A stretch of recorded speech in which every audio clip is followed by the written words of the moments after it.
തക്കാളി വെന്ത് കഴിയുമ്പോഴത്തേക്ക് നമുക്ക് സോയ ഇടാം, കോളിഫ്ലവറും ചേർക്കാം. നമ്മളുടെ സോയ ചങ്ക് കോളിഫ്ലവർ മസാലക്കറി നല്ല ഇഷ്ടപ്പെട്ടെങ്കിൽ ലൈക്ക് ചെയ്യണം, ഷെയർ ചെയ്യണം. കോളിഫ്ലവറും സോയ ചങ്കും ചേർത്ത രുചിയുള്ള ഒരു മസാലക്കറിയാണ് നമ്മളുടെ ഇന്നത്തെ വീഡിയോ.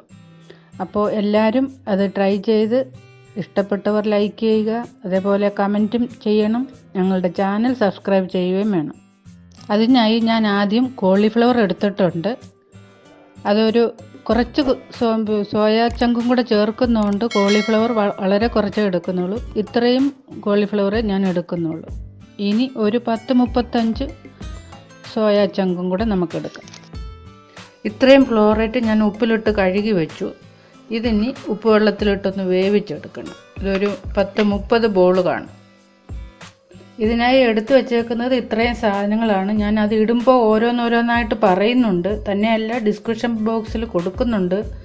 പിന്നെ ഇതൊക്കെ നമ്മുടെ ടേസ്റ്റ് അനുസരിച്ച് അങ്ങോട്ടോ ഇങ്ങോട്ടോ അഡ്ജസ്റ്റ് ചെയ്യുന്നതുകൊണ്ട് കുഴപ്പമില്ല. ഇതിപ്പോൾ കുരുമുളക് പൊടി, കറുവപ്പട്ട, ഏലക്ക, ഗ്രാമ്പു, ജീരകം, പിന്നെ ഇത് ഇത്രയും സാധനം. ഇത് ഞാനിപ്പോൾ ഇടുമ്പോൾ പറഞ്ഞോളാം.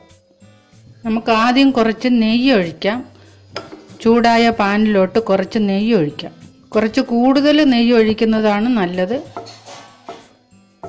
ഇതിനകത്തോട്ട് പൊടിച്ച് വെച്ച ജീരകം, ഗ്രാമ്പു, ഏലക്ക, പട്ട അതെല്ലാം ഇട്ട് കൊടുക്കാം. നെയ്യ് ഒരു 50 ml എങ്കിലും കുറഞ്ഞത് ഒഴിക്കണം, എന്നാലേ നമുക്ക് നല്ല രുചി കിട്ടത്തുള്ളൂ. ഇനി നമുക്ക് സവാള ഇട്ട് കൊടുക്കാം.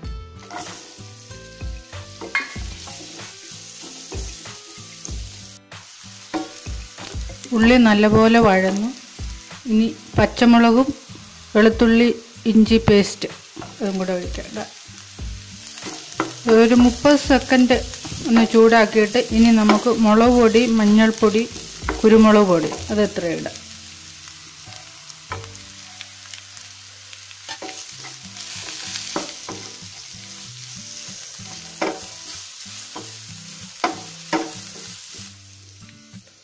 തക്കാളി ഇടാം.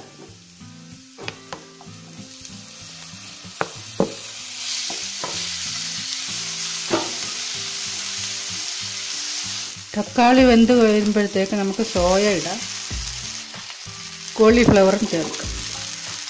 സോയ ഞാൻ ഉപ്പുവെള്ളത്തിലിട്ട് വേവിച്ച് പിഴിഞ്ഞെടുത്തിട്ട് ഒരു പ്രാവശ്യം ഒന്ന് മുറിച്ചെടുത്തിട്ടാണ് നമുക്ക് ഇതിൻ്റെ അകത്ത് ഇട്ടത്. ഇനി നമുക്ക് ആവശ്യത്തിന് ഉപ്പിടാം.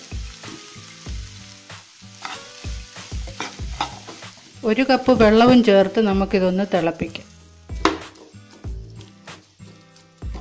ഇത് നല്ലപോലെ തിളച്ച് കുറുകി വെന്ത് വരുമ്പോഴത്തേക്ക്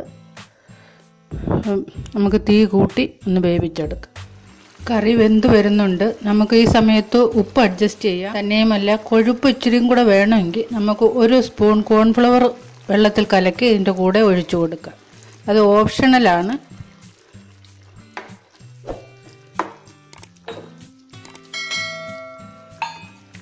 കഷ്ണങ്ങളെല്ലാം വെന്തു ചാറ് കുറുകി നല്ല പാകമായിട്ടുണ്ട്. നമുക്കിനി മാറ്റാം. അപ്പോൾ ഇപ്പോൾ പറയാനുള്ളത്, ഞങ്ങളുടെ ചാനൽ എല്ലാവരും തീർച്ചയായും സബ്സ്ക്രൈബ് ചെയ്യണം. ബെല്ലൈക്കൺ പ്രസ് ചെയ്ത് ഓൾ എന്നുള്ള ബട്ടണും ക്ലിക്ക് ചെയ്യണം. നമ്മളുടെ സോയ ചങ്ക് കോളിഫ്ലവർ മസാലക്കറി നല്ല ടേസ്റ്റിയും ക്രീമിയാണ്. ഇതെല്ലാവരും ട്രൈ ചെയ്യണം. അതുപോലെ ഇഷ്ടപ്പെട്ടെങ്കിൽ ലൈക്ക് ചെയ്യണം, ഷെയർ ചെയ്യണം, കമൻറ്റും ചെയ്യണം.